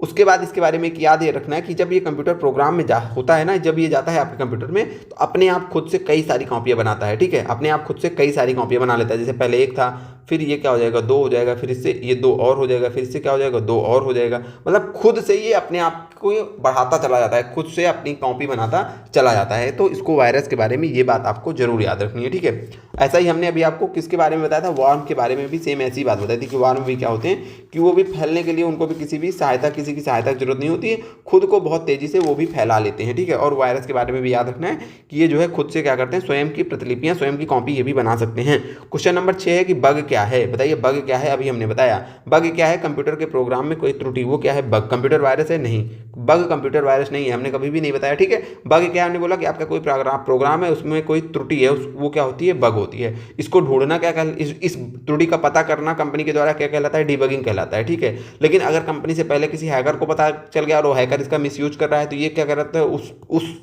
स्थिति को क्या कहते हैं, 0 डे वल्नरेबिलिटी, ठीक है। जब हमें कंपनी को ये पता चल जाता है क्या प्रॉब्लम है, उसको किसी छोटे प्रोग्राम के माध्यम से उसको क्या करता है, ठीक करता है, ठीक है। उस पर पैच लगाता है तो उसे क्या कहते हैं, उस छोटे प्रोग्राम को पैच कहते हैं, उस छोटे प्रोग्राम को क्या कहते हैं, पैच कहते हैं। फिर से हमने आपको क्या करा दिया, रिवीजन। क्वेश्चन नंबर हमारा 7 क्या है कि निम्नलिखित में से कौन सा संदेश की अखंडता को सत्यापित करने के लिए प्रयुक्त, क्या लिखा है ये, प्रयुक्त की जाने वाली तकनीक है, ठीक है। निम्न में से कौन सी संदेश की अखंडता को सत्यापित करने के लिए प्रयुक्त की जाने वाली तकनीक को संदर्भित करता है, ठीक है। तो यहाँ से इसका राइट आंसर जो होगा मैसेज डाइजेस्ट होगा। क्या होगा, मैसेज डाइजेस्ट होगा, ठीक है। लेकिन अब यहाँ से ना तो आपको क्वेश्चन समझ में आएगा ना आपको आंसर समझ में आएगा। अब हम आपको सरल शब्दों में बताते हैं कि होता क्या है मैसेज डाइजेस्ट। मैसेज डाइजेस्ट होता क्या है, मैसेज डाइजेस्ट, ठीक है। तो इसके बारे में सबसे पहले आपको ये याद रखनी है कि ये एक प्रकार की वैल्यू होती है, ठीक है। ये एक प्रकार की वैल्यू होती है। कैसी वैल्यू होती है कि जैसे देखिए ये आपका जो मैसेज है या फिर जो डेटा है, ठीक है, ये समझिए जो आपका मैसेज है, एक सेकेंड, मैसेज आपका है, कोई डेटा है, समझिए कोई डेटा है, ठीक है, डेटा है। उस डेटा का समझिए ये सारांश होता है। क्या होता है, सारांश होता है। और इस सारांश को क्या बोला जाता है, इस सारांश को बोला जाता है हैश वैल्यू, ठीक है, हैश वैल्यू, ठीक है। मैसेज डाइजेस्ट क्या होता है, आपका समझिए सारांश है या आपके एक मैसेज डेटा का, जिसको हैश वैल्यू बोला जाता है। अब क्या है, अब बताइए जैसे आपका डेटा पहले कुछ और था तो सारांश था, अच्छा डेटा में कोई परिवर्तन कर दिया जाएगा, डेटा में कोई परिवर्तन कर दिया जाएगा तो उसका सारांश भी बदल जाएगा, सारांश भी बदल जाएगा। आप कहेंगे हाँ, तो मतलब अगर डेटा में कोई छेड़खानी की जाती है तो उसके सारांश में क्या हो जाता है, परिवर्तन हो जाता है, तो परिवर्तन हो जाता है। तो ये बताइए जैसे आपने कोई मैसेज भेजा, आप कहेंगे हाँ बिल्कुल भेजा, तो उसकी हैश वैल्यू कुछ रही होगी, कुछ रही होगी। अब रास्ते में किसी ने छेड़खानी की तो उसकी हैश वैल्यू परिवर्तित हो जाएगी कि नहीं परिवर्तित हो जाएगी, आप बोलेंगे बिल्कुल परिवर्तित हो जाएगी। तो मतलब ये क्या हुआ कि ये यही कह रहा है कि ये संदेश की अखंडता, संदेश की इंटीग्रिटी को सत्यापित करता है। कैसे सत्यापित करता है, संदेश की अखंडता को सत्यापित करता है, अखंडता को सत्यापित करता है। कैसे सत्यापित करता है, तो हमने बोला कि अगर उस अखंड नहीं रहेगा, यानी कि उसके साथ कोई छेड़छाड़ हो जाएगी, उस संदेश को छोटा कर दिया जाएगा, बड़ा कर दिया जाएगा, उसमें कोई और चीज़ डाल दी जाएगी, तो क्या हो जाएगा, आपकी हैश वैल्यू बदल जाएगी। और जैसे ही हैश वैल्यू बदलेगी आप तुरंत जान जाओगे, क्योंकि जब आपका स्टार्टिंग में रहा होगा तो ऐसे कोई छोटी सी हैश वैल्यू क्या रही होगी, ठीक है। लेकिन अब जब आपने संदेश में परिवर्तन कर दिया तो हो सकता है कि आपकी हैश वैल्यू क्या हो जाए, चेंज हो जाए। हो नहीं सकता, चेंज होनी ही होनी है। तो मतलब जो मैसेज डाइजेस्ट होता है ये क्या काम करता है, आपके मैसेज, आपके डेटा को एक सारांश के रूप में एक हैश वैल्यू प्रोवाइड करता है। अब इससे क्या होता है, यदि रास्ते में डेटा के साथ कोई छेड़छाड़ होती है तो हैश वैल्यू परिवर्तित हो जाती है। तो जब ये प्राप्तकर्ता के पास जाती है तो प्राप्तकर्ता देखता है हैश वैल्यू पहले दूसरी थी, अब दूसरी, वो समझ जाएगा कि हाँ इस संदेश में छेड़छाड़ हुई है। और इसी कारण ये क्या करता है कि आपकी संदेश की अखंडता को क्या करता है, सत्यापित करता है। यानी कि सत्यापित, उसको वेरीफाई करता है कि आपका संदेश जो आप तक पहुंचा है वही है जो भेजा गया था, कोई दूसरा। तो हैश वैल्यू सेम है तो वही है, हैश वैल्यू नहीं सेम है तो सेम संदेश नहीं है, ठीक है, आशा करते हैं यहाँ तक की चीज़ों को आप समझ चुके होंगे। बढ़ते हैं अगले प्रश्न के ऊपर। आज का हमारा अगला प्रश्न है कि निम्नलिखित में से कौन सा ऑनलाइन वातावरण और डिजिटल मीडिया प्लेटफॉर्म से संबंधित उचित नैतिकता व्यवहार की खोज को संदर्भित करता है। इसका मतलब ये कह रहा है कि भैया आप ऑनलाइन जाते हो, ऑनलाइन नेट का यूज करते हो, ठीक है, ऑनलाइन जो इन्वायरमेंट होता है जहाँ पे आप रहते हो, एक तो हो गया कि हमारा आपका ये इन्वायरमेंट, ठीक है, फिजिकल वाला। आजकल एक नई अवधारणा क्या आई है, ऑनलाइन इन्वायरमेंट, मतलब आपका डिजिटल इन्वायरमेंट क्या आया है, डिजिटल इन्वायरमेंट या फिर ऑनलाइन वातावरण। उसका क्या मतलब है कि जैसे हम लोग आपने अपने फ़ोन में, कंप्यूटर में जब ऑनलाइन रहते हैं, विभिन्न प्रकार के सोशल मीडिया नेटवर्क का यूज कर रहे हैं, ठीक है, तो वहाँ पे हम लोग रह रहे हैं ना, वहाँ पे रह रहे हैं, तो वो जो हमारा वातावरण हो गया डिजिटल वाला, उसको क्या बोलता है ऑनलाइन इन्वायरमेंट। अब इस ऑनलाइन इन्वायरमेंट में उचित तरीके से, मतलब जैसे हम लोगों के यहाँ सदाचार होता है ना, नैतिकता होती है कि कैसे रहना है समाज में, कैसे रहना है, कैसे इज्जत करनी है बड़ों की, छोटों की, किसके साथ कैसा बिहेवियर करना है, कैसी अपनी भाषा रखनी है, ठीक है, लोगों का कैसे सम्मान करना है, यही तो इथिक्स कहलाती है। इसी प्रकार की इथिक्स को फॉलो करना ऑनलाइन इन्वायरमेंट में, कि आप किसी को, ऐसा ना हो ना कि किसी को आप गाली दे रहे हैं सोशल मीडिया पे जाके, सोशल मीडिया का मिस यूज कर रहे हैं। तो जो सोशल मीडिया का हमें कैसे यूज करना है, यानी कि सोशल मीडिया प्लेटफॉर्म पर उचित और नैतिक व्यवहार को फॉलो करना, वो क्या कहलाता है आपका, वो साइबर इथिक्स कहलाता है, साइबर इथिक्स, ठीक है। इथिक्स मतलब हो गया आपकी नैतिकता, साइबर मतलब समझिए, जोड़ लीजिए इसको। साइबर तो सबको पता ही है कि जो ऑनलाइन से रिलेटेड चीज़ें होती हैं उनको क्या बोला जाता है, साइबर बोला जाता है, ठीक है। तो साइबर इथिक्स का क्या मतलब हो गया कि डिजिटल प्लेटफॉर्म पे जो हमारा ऑनलाइन इन्वायरमेंट है वहाँ पे नैतिकता रखना क्या है, साइबर इथिक्स है। क्या है, साइबर इथिक्स है। अच्छा, साइबर इथिक्स हो गया। साइबर सिक्योरिटी है। साइबर सिक्योरिटी क्या है, तो साइबर सिक्योरिटी का मतलब है जो डिजिटल दुनिया को सुरक्षित रखना। साइबर सिक्योरिटी का क्या मतलब है कि इसी डिजिटल, जो आपकी डिजिटल दुनिया है, यहाँ बहुत प्रकार की समस्याएं हैं ना, तो उससे सुरक्षित रखना। तो ये सुरक्षा का पूरा व्यापक ढांचा होता है साइबर सिक्योरिटी। साइबर कानून क्या है कि इसी उद्देश्य से, यानी कि जो इंटरनेट आप कंप्यूटर का यूज कर रहे हैं, ठीक है, उससे संबंधित कानूनों को बनाना, ऑनलाइन गतिविधियों को नियंत्रित करना, ठीक है। साइबर अपराध कोई हो रहा है, उन अपराधों के लिए दंड देना, तो उसके लिए कोई कानून बनाने की आवश्यकता होगी, तो उस कानून को क्या कहेंगे, साइबर कानून कहेंगे। भारत में इस प्रकार का एक कानून आया था जिसको बोला था IT एक्ट 2000, ठीक है, ये आपको याद रखना है। उसके बाद साइबर सेफ्टी है। साइबर सेफ्टी का मतलब है कि सेफ्टी मतलब समझते हो, सुरक्षा मतलब खुद की सुरक्षा, मतलब कि जब आप इंटरनेट का यूज कर रहे हो तो उस समय आप सावधानियां बरतो कि आपको कोई हैकर आपके डेटा को ना चोरी कर पाए, कोई हैकर आपको परेशान ना कर पाए। सेफ्टी, कैसी सेफ्टी, जैसे मजबूत पासवर्ड हरदम बताओ, ठीक है, ऐसा किसी भी वेबसाइट पे ना चले जाओ, जो सिक्योर्ड वेबसाइट है उन्हीं पे जाओ, किसी भी लिंक पे ना क्लिक कर दो, ठीक है, सोशल मीडिया पर प्राइवेसी लगा के रखो। तो ये चीज़ें कहलाती हैं आपकी साइबर सेफ्टी। मतलब साइबर मतलब ऑनलाइन जो आपका इन्वायरमेंट है, जो डिजिटल वर्ल्ड है, वहाँ पे सेफ्टी के साथ चलना साइबर सेफ्टी है। वहाँ पे नैतिकता पूर्वक रहना इथिक्स है, साइबर इथिक्स है, ठीक है। इन चीज़ों के रेगुलेट करने के लिए जो कानून बनाया गया है वो साइबर कानून है। और साइबर सिक्योरिटी क्या है कि पूरी डिजिटल दुनिया का एक पूरा व्यापक फ्रेमवर्क सिक्योरिटी के पर्पज से, साइबर सिक्योरिटी के पर्पज से, वो क्या है, साइबर सिक्योरिटी है, ठीक है। सारी चीज़ें हमने आपको समझा दी ऑप्शन में जितनी चीज़ें हैं। तो नेक्स्ट टाइम इनसे रिलेटेड कोई भी चीज़ें हैं तो आपको क्या नहीं करना है, गलत नहीं करना है। अगला है कि निम्न में से कौन सा कंप्यूटर खतरे का एक वर्ग है। कंप्यूटर खतरे का एक वर्ग है, ठीक है। वर्ग का क्या मतलब है, जैसे आप समझिए कि ये A है, ये B है, ये C है, ये D है। 4 टाइप के कंप्यूटर में खतरे होते हैं उदाहरण के लिए, ठीक है। एक से तो अब इस टाइप के अंदर, जैसे हमने बताया कि इस टाइप के अंदर बहुत सारे आपके खतरे आ जा रहे हैं, ठीक है। जैसे हमने आपको एक टूल बताया था, उस टूल का क्या नाम, उस सॉफ्टवेयर का क्या नाम था, स्पाईवेयर। क्या नाम था, स्पाईवेयर। अब स्पाईवेयर एक वर्ग हो गया है। कैसा वर्ग कि जो भी आपके कंप्यूटर से सूचनाएं, गुप्त सूचनाएं चुराएं, वो क्या है, स्पाईवेयर। अब स्पाईवेयर कई टाइप के हो सकते हैं, ठीक है। जैसे हमने की लॉगर बताया, जो आपके कीबोर्ड के जो आप टाइप कर रहे हैं वो चीज़ों को, कीज को देखता है। तो ये क्या होगा, स्पाईवेयर एक वर्ग हो गया, ठीक है। वर्ग का मतलब जैसे आप एक वर्ग हो गए, लड़कों का एक वर्ग है, लड़कियों का एक वर्ग है, लड़कों के अंदर सारे लड़के आ गए, बहुत सारे लड़के आ गए, ठीक है। इसको क्या कहते हैं, वर्गीकरण, ठीक है। एक वर्ग में कई सारी चीजें हो सकती है। क्या कह रहा है, कंप्यूटर का कौन सा खतरा एक वर्ग नहीं है। पहले तो हम देखते हैं कि इसका क्या मतलब है, ठीक है। तो चलिए इस प्रश्न को समझते हैं। सबसे पहले इस प्रश्न से 2 ऑप्शन एलिमिनेट हो जाएंगे। वो कौन से ऑप्शन हैं, वो हैं सॉलिसिटिंग और स्टॉकिंग। ये क्या है, ये क्यों एलिमिनेट हो जाएंगे, क्योंकि ये कंप्यूटर के खतरे से संबंधित ही नहीं है। क्या नहीं है, ये कंप्यूटर के खतरे से संबंधित ही नहीं है। क्यों नहीं है, क्योंकि भैया सॉलिसिटिंग का जो मतलब होता है, उसका मतलब होता है कि इसको, जैसे अगर डिजिटल रूप में बात करें सॉलिसिटिंग की, मतलब कंप्यूटर का जो अपराध होते हैं, साइबर अपराध हैं, वहाँ पे क्या मतलब है, तो सॉलिसिटिंग का मतलब है कि किसी को गलत काम करने के लिए राजी करना, ठीक है। किसी को, जैसे ऑनलाइन किसी को आप मैसेज भेज के किसी माध्यम से किसी को गलत काम करने के लिए उकसा रहे हो, ठीक है। किसी को लिख दे रहे हैं एक लाइन, ये लाइन आपको याद रखनी है, किसी को गलत काम करने के लिए उकसाना, किसी को गलत काम करने के लिए उकसाना या प्रेरित करना, गलत काम करने के लिए प्रेरित करना, ये क्या कहलाता है? ये कहलाता है सॉलिसिटिंग, प्रेरित करना। ये बात आपको याद रखनी है। चलिए, ये तो समझ गए कि मतलब किसी और को गलत काम, ये कंप्यूटर से संबंधित नहीं है। कंप्यूटर का मतलब ये व्यक्ति से संबंधित है। अब ये आपको ऐसे भी आके आपको कोई प्रभावित कर सकता है, ऑफलाइन और ऑनलाइन डिजिटल रूप में भी। आपको मतलब बहुत सारे प्लेटफॉर्म है ना, जहाँ वहाँ पे आपको ऐसे मिलता है कि यहाँ पे जाओ, विभिन्न प्रकार की वेबसाइट्स आती हैं ऐड में कि इस पर क्लिक करो ये होगा, इस पर क्लिक करो वो होगा। वहाँ जाते हो तो आप फंस जाते हो। तो ये क्या काम है? किसी को गलत काम कर, ये चीज़ें जो ये प्रक्रिया है इसको क्या कहते हैं? सॉलिसिटिंग। किसी को गलत काम करने के लिए उकसाना क्या कहलाता है? सॉलिसिटिंग कहलाता है। उसी प्रकार स्टॉकिंग होता है। स्टॉकिंग क्या है? कि किसी व्यक्ति की निगरानी करना, किसी व्यक्ति की, जैसे किसी का पीछा करना, सीधा सा मतलब। स्टॉकिंग का क्या मतलब होता है? किसी व्यक्ति का पीछा करना। पीछा मतलब वो नहीं चाह रहा है, उसके बिना चाहते हुए आप उसकी क्या कर रहे हो? निगरानी। किसी व्यक्ति की क्या करना?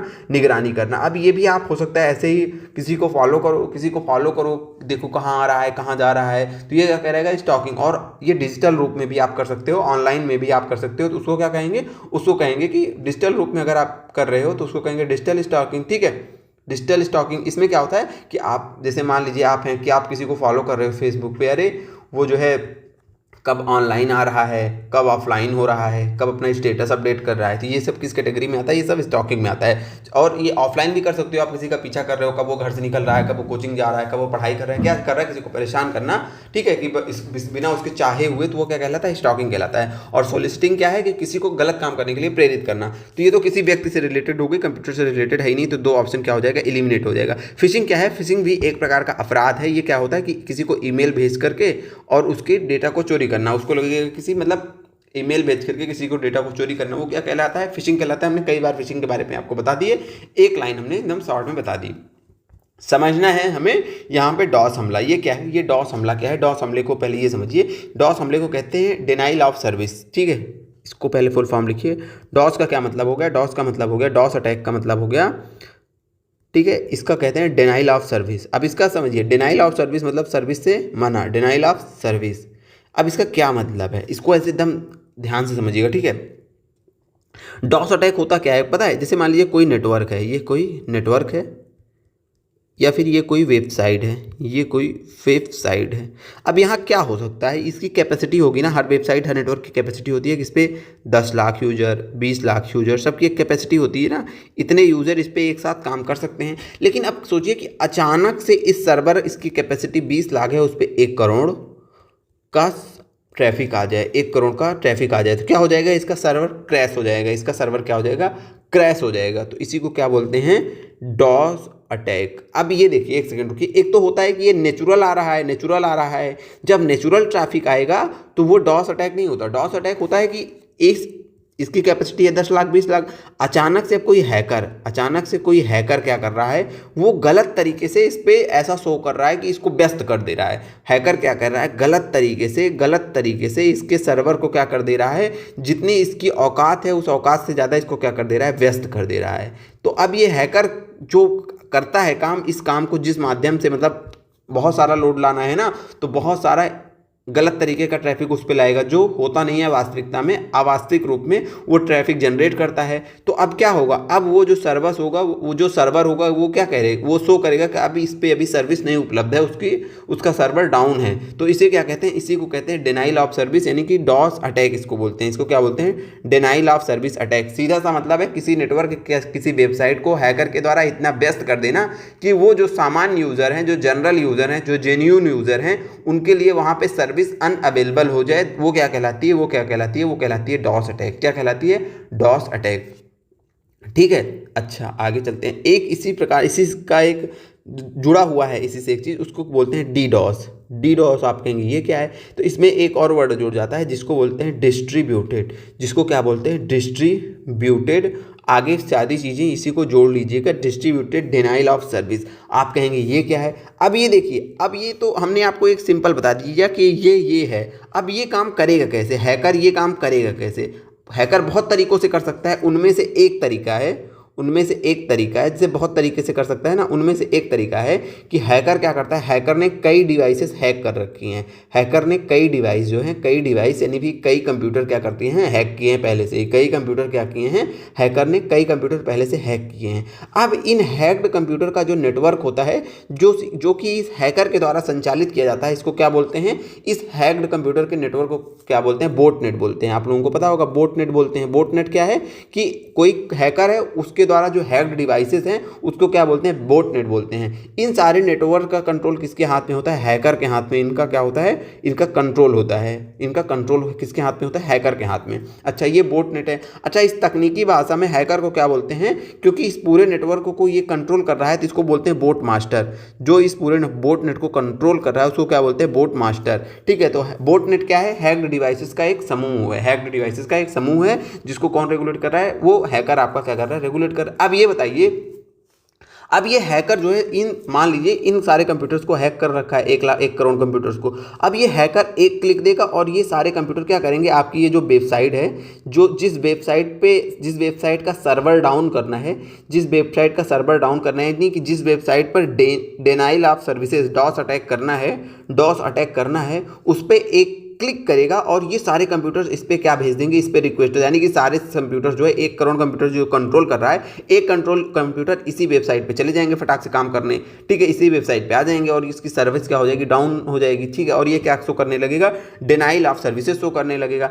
अब क्योंकि इसमें जो डिस्ट्रीब्यूटेड वर्ड आया है वो इसी से आया है, क्योंकि ये जो डिस्ट्रीब्यूटर, जो दुनिया के विभिन्न कोनों में फैले हुए कंप्यूटर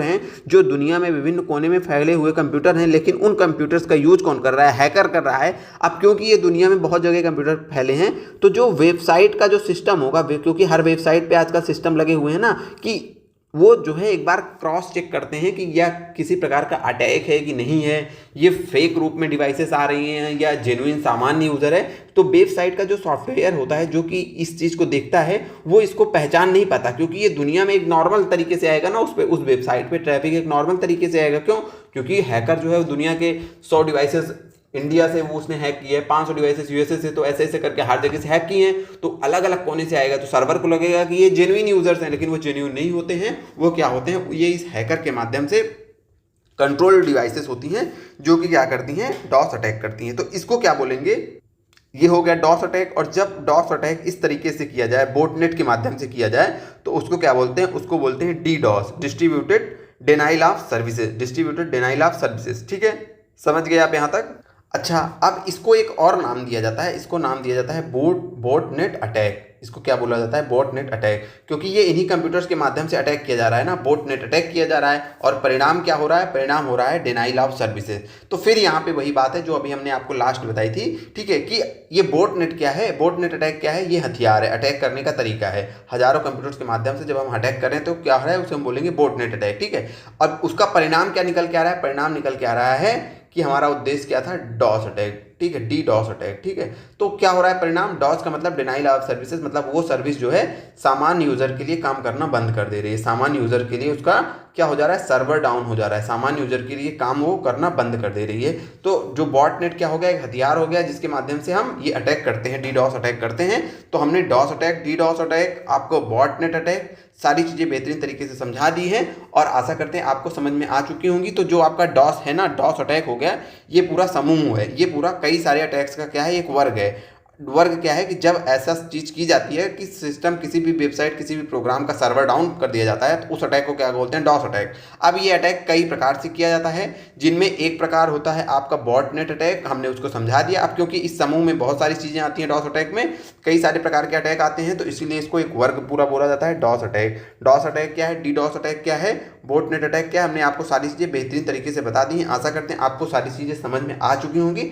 यदि किसी भी हमारे साथी को कोई चीज़ नहीं समझ में आई है तो कृपया करके रिक्वेस्ट है आपसे, कमेंट में बता दीजिएगा, हम वो चीज़ आपको फिर से समझा देंगे। ठीक है, बाकी आते हैं आज के अगले प्रश्न के ऊपर। इस प्रश्न की सारी चीज़ें हमने आपको बता रखी है। अब इसका आंसर आप कहाँ करेंगे, इसका आंसर कमेंट बॉक्स में आप करेंगे, क्योंकि आप कमेंट करते नहीं हैं, तो कोई बात नहीं, जब आप कमेंट नहीं करते तो हम भी छोड़ देंगे, फिर आंसर भी नहीं बताएंगे। इसका आंसर आप इसमें लिखा है, लेकिन फिर भी आप कमेंट करिएगा। इसमें अगर कोई चीज़ आपको नहीं समझ में आती, सारी चीज़ें हमने आपको पहले से बताई हुई है। क्वेश्चन नंबर 11 क्या है कि कंप्यूटर में सुरक्षा में सेंध लगाने का कार्य क्या है। सुरक्षा में छेद लगाने का, यानी कि आपके कंप्यूटर की सुरक्षा को तोड़ना। ईमेल है बिल्कुल नहीं, वायरस है बिल्कुल नहीं, ठीक है, स्पैम है बिल्कुल नहीं। ये तो क्या है, ये तरीके हैं। वायरस के माध्यम से आप वायरस भेज दिया गया आपके कंप्यूटर में, वो क्या करेगा, आपकी सुरक्षा को चोरी करेगा।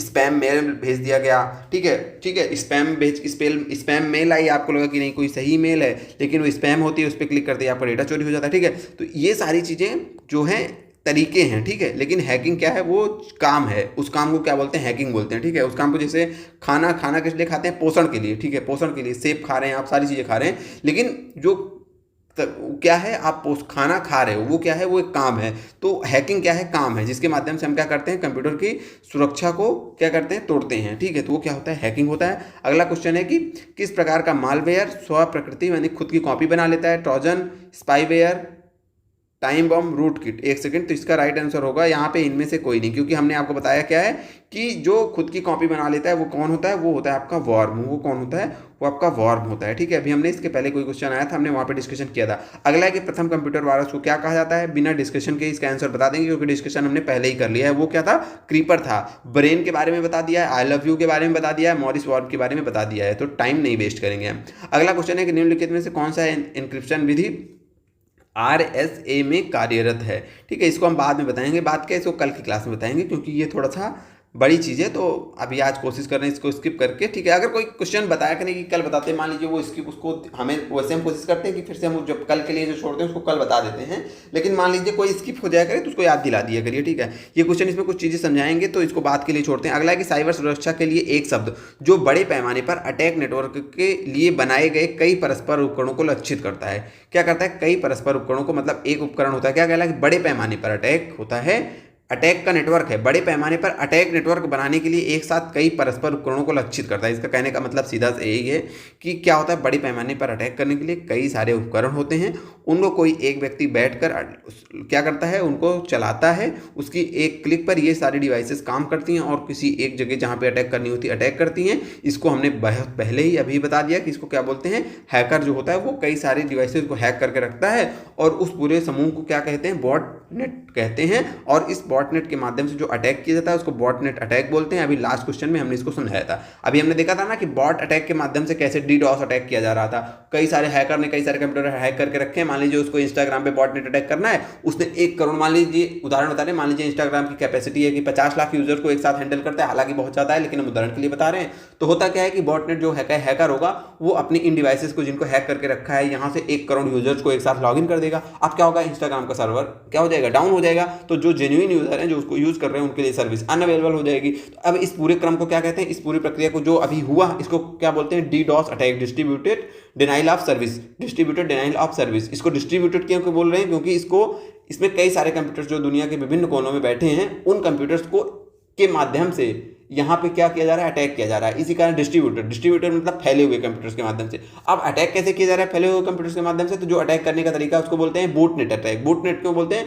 क्योंकि ये बूटनेट है। बूटनेट का क्या मतलब है, बूटनेट का मतलब है कि इन डिवाइसेस को एक हैकर ने कंट्रोल करके रखा है, और जब कई सारे डिवाइसेस जिनको एक हैकर के जो कंट्रोल में, उसको क्या बोलते हैं, बूटनेट बोलते हैं। क्योंकि यही बूटनेट जो है अटैक कर रहा है तो इसको क्या बोलेंगे, बूटनेट अटैक बोलेंगे।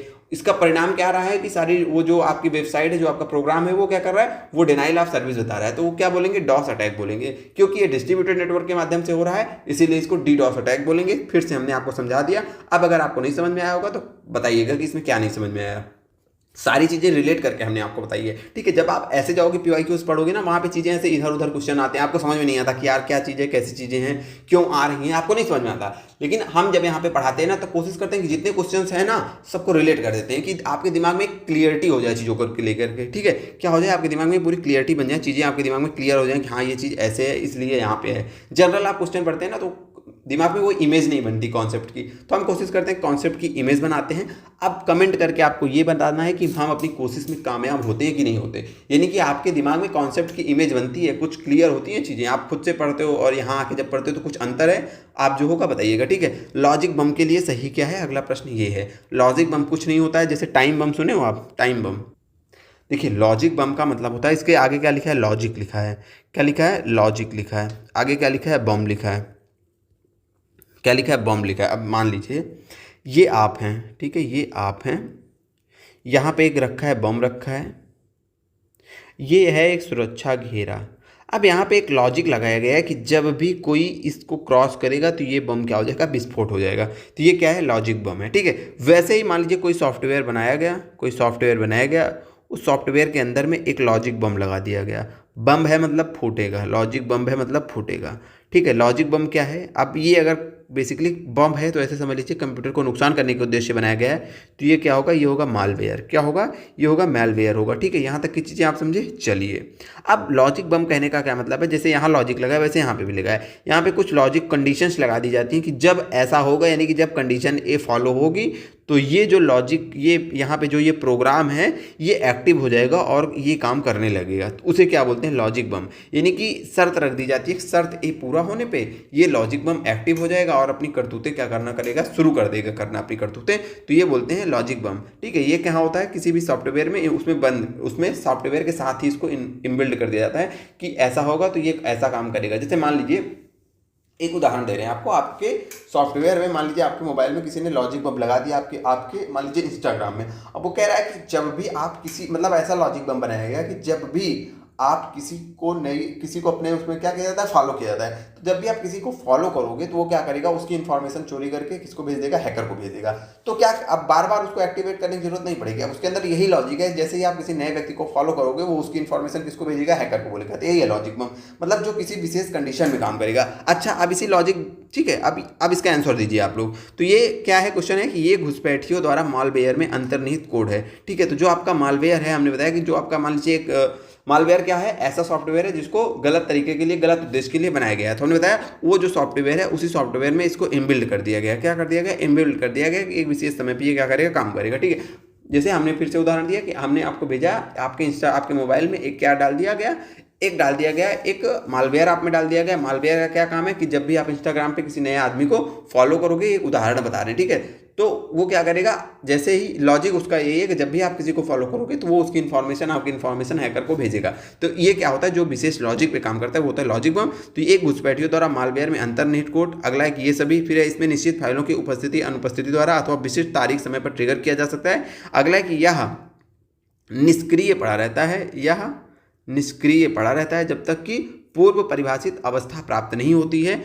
अब यहाँ पे एक ऑप्शन होगा यहाँ पे है तो ये ऑप्शन बी इनमें से सही। तो इसका जो यहाँ पे आंसर टिक है पहले से, हालांकि वो गलत है, इसमें गलत है। इसका जो राइट आंसर होगा वो होगा ये बी, ये सही। देखो हमने बताया कि ये मालवेयर में पहले से अंतर्निहित रहता है। ये निश्चित फाइल की उपस्थिति अनुपस्थिति द्वारा अथवा विशिष्ट तारीख समय पर ट्रिगर किया जा सकता है। देखिए इसका एक और होता है कि ये तो हमने बताया कंडीशंस, हो सकता है इसमें ऐसा कुछ लिखा हो कि एक कंडीशन लॉजिक, इसकी बजाय लॉजिक दिया हो कि ये 10 तारीख को 10:10 पे ये एक्टिव होगा, ठीक है। तो इस टाइप की कंडीशंस, यहाँ किसी भी टाइप का लॉजिक यहाँ पे दिया जा सकता है, जो कि हैकर का जो भी उद्देश्य होगा उस तरीके से इसको डिजाइन करेगा, ठीक है, किस टाइप का लॉजिक देना है। तो ये भी इसका सही है कि इसमें निश्चित फाइलों की उपस्थिति अनुपस्थिति द्वारा अथवा विशिष्ट समय या तारीख पर ट्रिगर किया जा सकता है। हाँ बिल्कुल सही है। या घुसपैठियों द्वारा मालवेयर में अंतर्निहित, हाँ ये जो आपका मालवेयर बनाया गया उसी में है, ठीक है। या अभी हमने बताया ना कि किसी विशेष फाइल के आने पर भी ये एक्टिव होगा, किसी विशेष टाइम पर एक्टिव होगा, जो भी लॉजिक है उसी के अनुसार काम करेगा। यह निष्क्रिय पड़ा रहता है, हाँ बिल्कुल ये निष्क्रिय पड़ा रहता है जब तक कि जो लॉजिक, इसमें जो पूर्व परिभाषित अवस्था नहीं दी गई है, जो लॉजिक इसको लिखा है कि ऐसा होने पर ऐसा होगा, जब तक वैसी चीजें नहीं मिलेंगी तब तक ये निष्क्रिय रहेगा। जैसे ही इसको वो अवस्था आ जाएगी जो लॉजिक इसको दिया गया, वैसे ये एक्टिव हो जाएगा। तो इसका राइट आंसर क्या हो जाएगा, ये सभी, ठीक है। बढ़ते हैं अगले प्रश्न में। आज का हमारा अगला प्रश्न है कि 2000 में शुरू होने वाली तिथियों के लिए कैलेंडर डेटा के स्वरूपण और संग्रहण से संबंधित कंप्यूटर बग की श्रेणी क्या है, उसको Y2K बोला जाता था। Y का मतलब था ईयर, ठीक है, Y का मतलब था ईयर, 2K का मतलब है 2000। इसका क्या मतलब है, ईयर 2000। ये एक प्रकार का बग था। कैसा बग था, देखिए जो कंप्यूटर बनाए गए थे ना पहले, वो इस हिसाब से बनाए गए थे कि जैसे जो आपका सन चेंज होता था, 2000 के पहले की बात कर रहे हैं, ठीक है। तो जो आपका सन चेंज होता था वो 1919 तो फिक्स रहता था सन में, जैसे 1/1999 लिखना है, ठीक है। तो जो 2000 के पहले तक के कंप्यूटर बनाए गए थे उसमें क्या था कि ये 19 की उस पर ध्यान ही नहीं दिया जाता था, केवल ये 99 पे ध्यान दिया जाता था। यही लास्ट का 2 अंक चेंज होता था, स्टार्टिंग का चेंज ही नहीं होता था। स्टार्टिंग का क्या नहीं होता था, चेंज ही नहीं होता था। तो यही 2 अंक चेंज होता था। अच्छा चलो ठीक है, बढ़िया चल रहा था। अच्छा फिर हुआ कि भैया 2000 आने वाला है, तो 2000 में क्या होता है, ये तो 00 हो जाता 99 के बाद, ठीक है, 00 हो जाता, लेकिन ये 19 तो चेंज ही ना होता। तो 1/1/2000 को क्या होता, 1/1/1900 हो जाता भैया, पूरा सिस्टम ही क्रैश हो जाता, ठीक है। तो इसी को बोला था Y2K बग। इसी को क्या बोला था, Y2K बग। सोचिए कि मतलब कैसे यार थे कि उनको पता नहीं था 2000 आएगा, हमें ये नहीं समझ में आता आज तक। ठीक है, ये बग था, ये तो हमें पता है, लेकिन मैं ये सोचता हूँ कि एकदम अंतिम समय में जाके पता चला कि ऐसा होगा। मतलब किसी का तो दिमाग काम करना था कि यार हम ऐसे सिस्टम को जब से स्टार्ट किए बनाना, तो उसमें स्टार्टिंग पे ध्यान ही नहीं दिया कि 19 को भी बदलना है, केवल 99, 98, 97 यानी कि लास्ट की 2 डिजिट बदल रही थी बस। ठीक है, तो ये था बग, हम आशा करते हैं कि आप इसको समझ चुके होंगे। ठीक है, अगला क्वेश्चन है कि आपको यहाँ पे सूची 1 है, इसको सूची 2 से मिलाना है। ठीक है, सूची 1 को सूची 2 से मिलाना है। तो हमने बताया कि भैया इस टाइप के क्वेश्चन को जो हमारा करने का तरीका होता है, इधर से नहीं चलते हम इधर से चलते हैं, इधर से चलते हैं, बढ़िया हमें मिल जाता है क्या आंसर। लिख रहा है कि 2 पक्षों के बीच संचार को बाधित करना, मतलब 2 लोगों के बीच में कोई आ जा रहा है, उसको क्या बोलते हैं, उसको बोलते हैं मिडिल मैन। क्या बोलते हैं, मिडिल मैन। तो मैन इन द मिडिल, इसका एकदम सिंपल, पढ़ने की चीज़ ही नहीं है, कुछ चीज़ें हमने बताया ना, आप व्यवहारिक रूप से उसको देख करके सॉल्व किया करिए। तो 2 पक्षों के बीच में संचार को बाधित करने के लिए कोई आ जाता है तो उसको क्या बोलते हैं, मैन इन द मिडिल, यानी कि मिडिल मैन। इसका क्या हो जाएगा, पहला सही। अगला है क्रेडेंशियल चुराने के लिए भ्रामक ईमेल करना। भ्रामक ईमेल की जा रही है आपके डेटा को चुराने के लिए, क्या है, फिशिंग है, कई बार बता चुके हैं। एसक्यूएल क्या है, एसक्यूएल एक डेटाबेस है। हमने बताया डेटाबेस को मैनेजमेंट करने वाली लैंग्वेज है। जब डेटाबेस हमने आपको पढ़ाया था तो वहाँ पे बताया था कि एसक्यूएल क्या है, कि जो आपका रेशनल डेटा होता है उसको मैनेज करने की क्या है, ये एक क्वेरी है। अब एसक्यूएल में इंजेक्शन लगा दिया जा रहा है। अब ऐसे समझिए, आपके शरीर में इंजेक्शन लगाया जाता है तो आपके शरीर में कुछ डाला जाता है ना, तो आप कहेंगे हाँ बिल्कुल ठीक है। अब चाहे वो दवा हो, चाहे विष हो, कुछ भी आपकी बॉडी में डाला जा सकता है। ठीक है, तो एसक्यूएल इंजेक्शन का मतलब क्या है कि इसमें क्या करता है ना, जो आपका हैकर होता है, वो जो आपकी ये एसक्यूएल होती है, जो लैंग्वेज होती है, यानी कि जो डेटाबेस मैनेजमेंट कर रही है, उसके अंदर ऐसा कुछ प्रोग्राम डाल देता है। उसके अंदर क्या करता है, ऐसा कुछ प्रोग्राम डाल दिया जाता है जिससे वो क्या करता है, जिससे वो करता क्या है कि आपके डेटाबेस के साथ छेड़छाड़ या फिर धोखाधड़ी करने लगता है। मतलब कि इसमें एक ही चीज़ हम ये नहीं जानते थे, एसक्यूएल इंजेक्शन, मतलब सारी चीज़ें हम आपको बता चुके हैं, यही नहीं बताएं अभी तक। यहाँ आया तो हम बता देते हैं, एसक्यूएल इंजेक्शन क्या है, सीधी सी 2 लाइन याद करनी है। ठीक है, एसक्यूएल क्या है, डेटाबेस को मैनेजमेंट करने का क्या है, एक लैंग्वेज है। ठीक है, तो ये क्या करते हैं, यहाँ पे हैकर क्या करता है, यहाँ पे हैकर्स क्या करते हैं, आपका ये जो डेटाबेस है ना, डेटाबेस है, क्योंकि ये डेटाबेस को एसक्यूएल मैनेज कर रहा है। ठीक है, तो डेटाबेस के साथ क्या करते हैं, डेटाबेस के साथ या डेटाबेस के स्ट्रक्चर के साथ क्या करते हैं, छेड़छाड़ या धोखाधड़ी। इसी को सीधी सी बात क्या करते हैं, धोखाधड़ी, इसी को क्या कहते हैं, एसक्यूएल इंजेक्शन। ठीक है, एसक्यूएल इंजेक्शन।